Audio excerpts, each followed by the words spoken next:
ایک تاجر اپنی محنت سے کامیاب ہوا اور ایک بہت بڑے ادارے کا مالک بن گیا۔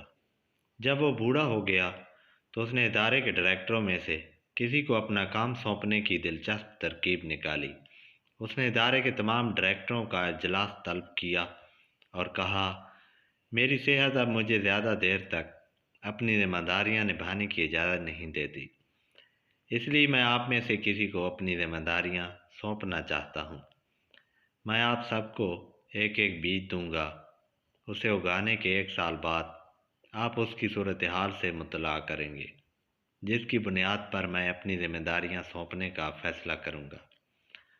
کچھ عرصے بعد سب ڈائریکٹر اپنے بیج سے اگنے والے پودے کی تعریف کرنے لگے، سوائے زید کے جو پریشان تھا۔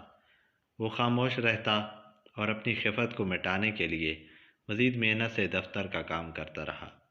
دراصل زید نے نیا گملہ خرید کر اس میں نئی مٹی ڈال کر بہترین کھاد ڈالی تھی اور روزانہ پانی بھی دیتا رہا تھا، مگر اس کے بیج میں سے پودا نہ نکلا۔ 1 سال بعد ادارے کے سربراہ نے پھر سب ڈائریکٹرز کا اجلاس بلایا اور کہا کہ سب وہ گملے لے کر آئیں جن میں انہوں نے بیج بویا تھا۔ سب خوبصورت پودوں والے گملوں کے ساتھ اجلاس میں آ گئے، مگر زید جس کا پودا نہیں ہوگا تھا وہ اجلاس میں شامل نہ ہوا اور ادارے کے سربراہ سے دور والی کرسی پر بیٹھ گیا۔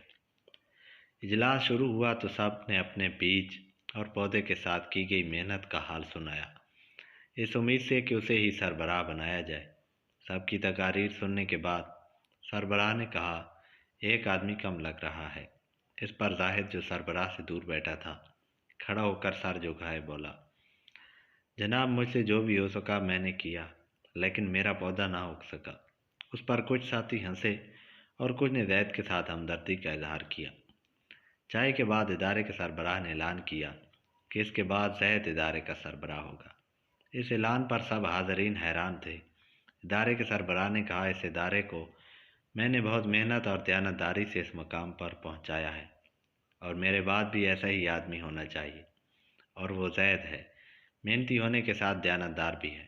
میں نے آپ سب کو ایسے بیج دیے تھے جو اگ نہیں سکتے تھے، سوائے زید کے آپ سب نے بددیانتی سے کام لیا۔ اے بندے مت بھول کہ جب کوئی نہیں دیکھ رہا ہوتا تو پیدا کرنے والا دیکھ رہا ہوتا ہے، اس لیے دیانت کا دامن نہ چھوڑو۔ مزید ایسی ویڈیوز کے لیے چینل سبسکرائب کریں۔